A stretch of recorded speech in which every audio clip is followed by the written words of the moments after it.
പ്രിയ പ്രേക്ഷകർക്ക് സീരിയൽ ന്യൂസിലേക്ക് സ്വാഗതം. കൂടുതൽ സീരിയൽ ന്യൂസുകൾ അതിവേഗം ലഭിക്കുന്നതിന് ഈ ചാനൽ സബ്സ്ക്രൈബ് ചെയ്യുക, ബെല്ലൈക്കൺ മറക്കാതെ ക്ലിക്ക് ചെയ്യുക. വീഡിയോ ഇഷ്ടമായി എങ്കിൽ ലൈക്ക് ചെയ്യാൻ മറക്കരുത്. നമ്മുടെ പ്രിയ പരമ്പരയിൽ ഒടുവിൽ ഗരുഡൻ തട്ടിക്കൊണ്ടുപോയിരിക്കുകയാണ് രാഖിയെയും അതുപോലെ തന്നെ രാജീവിനെയും.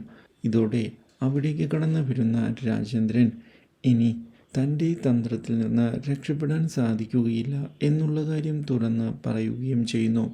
പക്ഷേ ഇതേ തുടർന്നാണ് രാജേന്ദ്രനെ ഞെട്ടിച്ചുകൊണ്ടുള്ള മറ്റൊരു സത്യം പുറത്തു വരുന്നത്.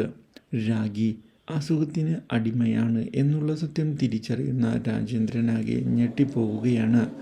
മാത്രവുമല്ല, രാഖിയുടെ ജീവൻ അപകടത്തിലാണ് എന്നും രക്ഷപ്പെടുത്താൻ സാധിക്കുകയില്ല എന്നുമുള്ള കാര്യം തിരിച്ചറിയുന്നത് രാജേന്ദ്രൻ്റെ പ്രതീക്ഷകൾക്ക് തിരിച്ചടിയാകുന്നു. സ്വത്തുക്കൾ തട്ടിയെടുക്കുന്നതിനു വേണ്ടിയുള്ള ഈ തന്ത്രം ഇതേ തുടർന്ന് രാജേന്ദ്രന് തന്നെ തിരിച്ചടി ആയിരിക്കുകയാണ്. ഒടുവിൽ രാഖിയുടെ അസുഖവിവരം അറിയാൻ ഇടയാകുന്നത് രാജീവിനെയും ആകെ ഞെട്ടിച്ചു കളയുന്നു. മാത്രവുമല്ല, ഇനി രാഖി മരിക്കും എന്നുള്ള കാര്യത്തിൽ യാതൊരു സംശയവുമില്ല എന്ന് ഇതേ തുടർന്ന് ഡോക്ടർമാർ അവരോട് തുറന്ന് പറയുകയും ചെയ്തിരിക്കുകയാണ്. ഇതോടെ രാഖിയോട് ക്ഷമ ചോദിക്കുന്നതിന് തയ്യാറാവുകയാണ് രാജേന്ദ്രൻ.